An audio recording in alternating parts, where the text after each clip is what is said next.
জরিমানা টাকা তো তোর ছাড়ে দিব, আদারওয়াইজ থানায় নিয়ে যাবো। কি করবা এখন?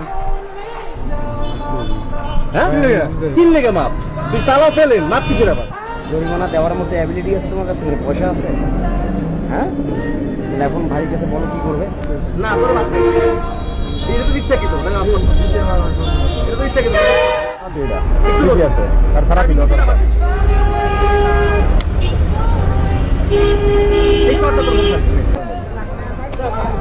ভাই থাক, আর মারেন না, থাক ভাই যান।